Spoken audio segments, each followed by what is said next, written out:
Antes de llegar a las alternativas, vamos a ver un poco estos gráficos que debían venir en la otra presentación, para conocer un poco la realidad de Venezuela. El tema de las importaciones y las exportaciones. Yo coincido con el profesor Víctor Álvarez en que nosotros tenemos que cambiar ese modelo de economía rentista y procurar una economía socialista más productiva y que de alguna manera potencie el productor local.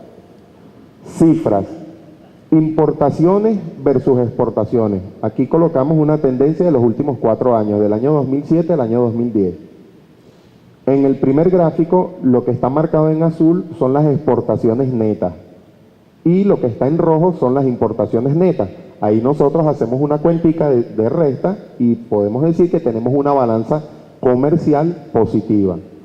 Pero cuando nos vamos al segundo gráfico, en rojo están las importaciones netas y en azul están las exportaciones no petroleras. O sea que nosotros sacamos la exportación petrolera, la exportación de petróleo, y fíjense cómo se marca el gráfico con una altísima tendencia a satisfacer la demanda del mercado local con importaciones.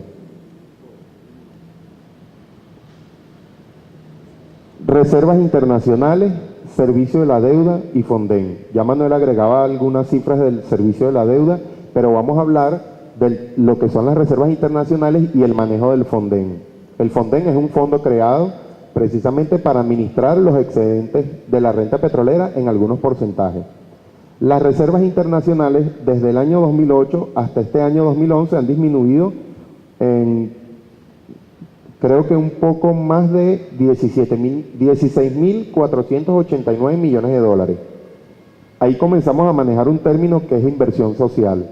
Todos los excedentes de las reservas, de las reservas internacionales, los excedentes que están por encima de los 27.000 millones de dólares, van esos excedentes se orientan a la inversión social.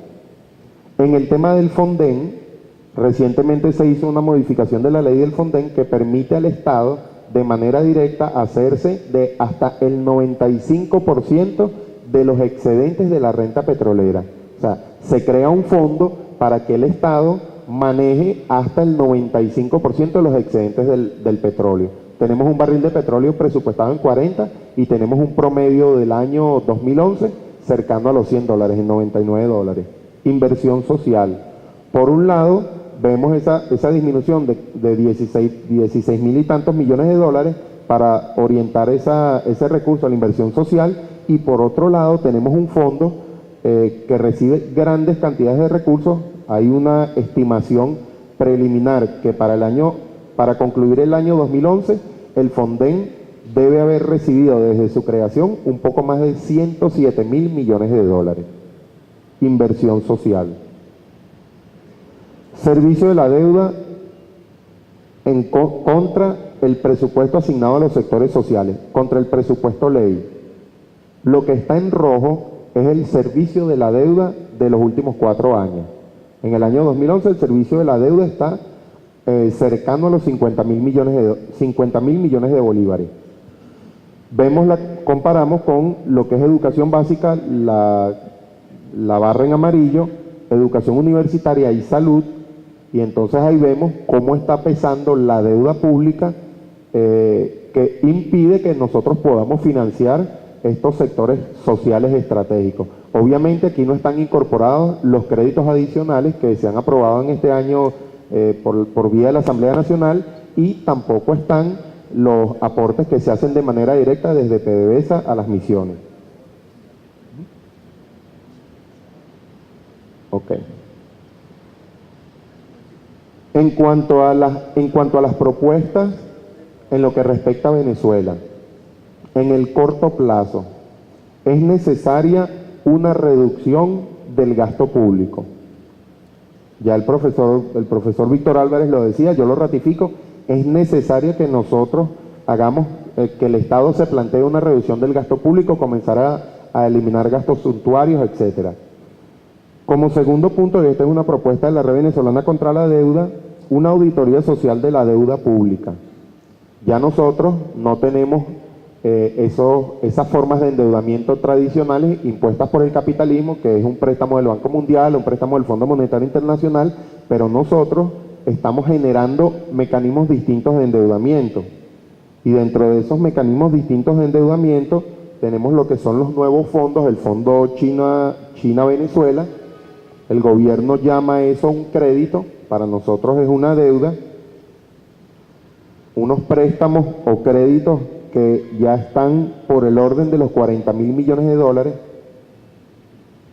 sumando la deuda de PDVSA, que está cerca de los 30.000 millones de dólares, sin incorporar la deuda a corto plazo de PDVSA. O sea, la deuda total de PDVSA es superior a los 70.000 millones de dólares y eso está perfectamente para revisión en los estados financieros de PDVSA.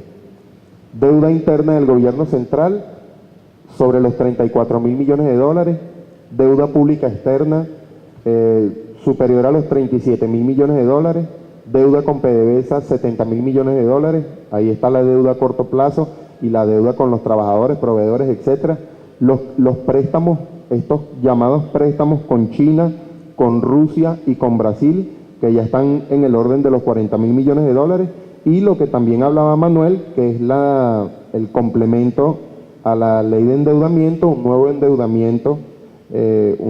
endeudamiento que está emitiendo el Estado, el gobierno, superior a los 10.000 millones de dólares, con unas consideraciones asociadas al capital. Nosotros estamos asumiendo los parámetros del capital para endeudarnos. Un rendimiento elevado, un rendimiento en esta última emisión de bonos ya casi en el 12%. No es casual que las calificadoras de riesgo tengan a Venezuela como el segundo país a nivel de riesgo crediticio. El primero es Grecia, ya sabemos la magnitud de la crisis en Grecia. El segundo peor. Esa tasa del 12% significa que Venezuela es el segundo país del mundo con mayor riesgo para prestarle. O sea, algo así como que de un bolívar que nos presten, de un dólar que nos presten, 50 centavos de dólar, estas calificadoras dicen que posiblemente no podamos pagar, pese a que tenemos unas reservas petroleras ya probadas y certificadas.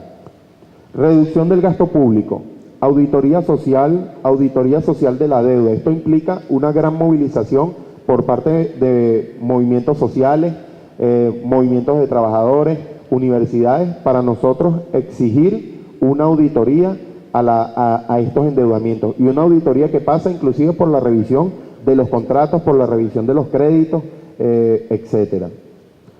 Suspensión de la aplicación de los efectos de la Ley de Promoción y Protección de Inversiones. Esta es una ley que se aprobó en el año 99 con una reforma en el año 2004 que abre las puertas para que el capital extranjero se lleve gran cantidad de recursos que debería pagar en impuestos en Venezuela.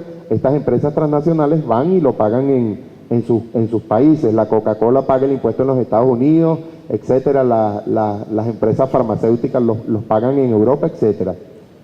Todo gracias a que tenemos una ley que promueve las inversiones extranjeras en desmedro de las inversiones locales. El profesor Brito García teníamos unas cifras que muestran que el gobierno deja de percibir anualmente, por concepto de ingresos fiscales, ingresos tributarios, impuestos sobre la renta de estas empresas, cerca de 17.000 millones de dólares por año. O sea, 17.000 millones de dólares que dejan de entrar al CENIAT, producto de que estas empresas no pagan el impuesto sobre la renta aquí, sino que lo pagan en sus países de origen.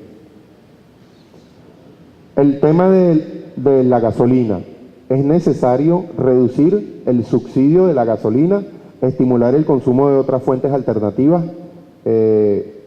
porque obviamente el precio de la gasolina es un precio que no beneficia no está beneficiando a la población, sino que es parte de un costo barato para las grandes empresas. Eso es en el corto plazo. Y en el plano internacional, nosotros tenemos como gobierno que tomar el ejemplo de Ecuador, tomar el ejemplo de Bolivia y declarar el retiro inmediato de Venezuela ante el CIADI. El CIADI es un tribunal de arbitraje internacional, ápice del Banco Mundial, donde se dirimen los conflictos con las empresas transnacionales. profundizar los nuevos mecanismos de integración, mecanismos financieros de integración subregional. Ya hablamos del Banco del Sur. El presidente Rafael Correa es quien en este momento está tomando la batuta de promover la inmediata conformación del Banco del Sur, la moneda Sucre como una moneda de intercambio comercial, y tenemos que plantearnos la creación de una moneda única para nosotros tener nuestras reservas latinoamericanas, o sea, cambiar esa reserva que tenemos en dólares y bien pudiéramos generar una moneda regional para que nuestras reservas estén en principio garantizadas por nuestras propias economías, y por otra parte que parte de esas reservas pudieran ir destinadas a un fondo para ayuda a proyectos dentro del ámbito de América Latina. Entonces, el tema de UNASUR tenemos que verlo con mucho cuidado. Ya para terminar, Venezuela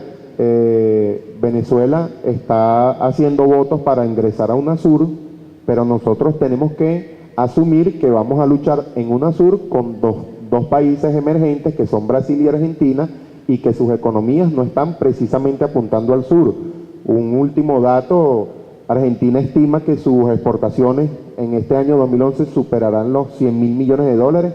Nosotros apenas tenemos unas exportaciones no petroleras que no llegan a los 5.000 millones de dólares, y tenemos que revisar eso. Tenemos que revisarlo de manera de que esa relación que se vaya a dar dentro del Mercosur o dentro del ALBA, que debería ser la propuesta central, generen beneficios para todas las economías, y no sea solo Venezuela el país que lleva petróleo a Mercosur y lleva petróleo a ALBA y compre alimentos, productos, medicinas, etcétera, en estos países. ¿Sí? Gracias.